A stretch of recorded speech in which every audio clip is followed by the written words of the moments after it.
unshakable. When your world is shaken up. Okay. And the text this morning will be from Zephaniah, which is one of the minor prophets, chapter 3, verse 17. And I'm sure that all of us have this experience of our world being shaken up. That just when we think we have everything going well, things are going the way we plan, we hope for, we pray for, and then something happens. I just want to share with you about this sister. Now, she went over to UK to study, and she got a PhD.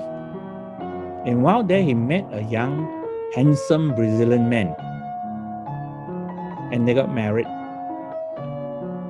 Initially, the marriage was okay, but things didn't go very well. And he find that the husband was actually not very responsible. So in the end, she have to work to support the husband. And they have a child, a daughter. Husband tried to find work, but the marriage didn't continue to worsen. And then one day the husband says, okay, I want to go back to Brazil.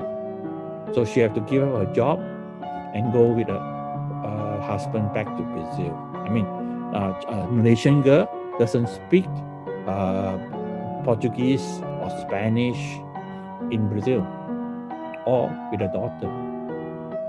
Now, when they reached Brazil, the husband began to sort of poison her against the in-laws. So the in-laws doesn't like her at all. And then the husband wanted a divorce. So it was a legal battle because the husband wanted to keep the daughter. You can imagine all alone in Brazil and against a man who says that, oh, I want to keep the daughter. He says, how can you do that? In Brazil, if in divorce, custody of the children only goes to the man if the wife is a prostitute or insane.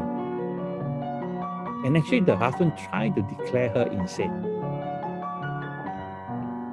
But somehow she left the country before, and then she got custody of the child. So she came back to Malaysia, and she had a hard time in Malaysia, being accepted by her parents, relatives, and church. So there she is all alone, facing one obstacle after another, one life-changing event after another.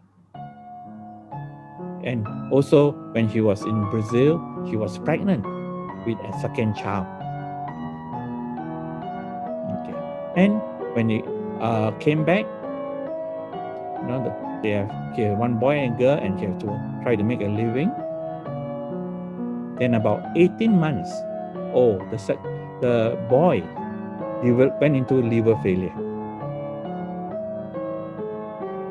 I mean, this sounds like a Korean drama, but it's real. He went into liver failure, and she went around all the doctors in KL, and the doctor says she needs a liver transplant. And then the ex-in-laws came over to see the grandchildren, and then they says, oh, Brazil has better transplant program. So they brought the child back, the two children back to Brazil. And the ex-husband says, initially agreed to donate part of his liver to the son. But he changed his mind. And in the end, the son died in Brazil. She's there all alone, and the son died. And after that, she had trouble bringing her daughter back because her daughter has a Brazilian passport. But in the end, she succeeded. I mean, that is a tragic life.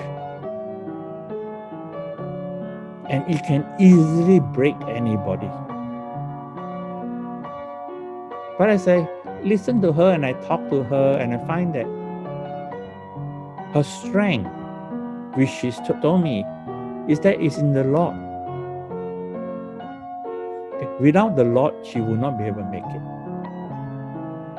That she clings to the Lord into throughout all her troubles. Okay. And she found solace through the Lord and support to the Lord in all the challenges she faced. So much so that she decided to write a book.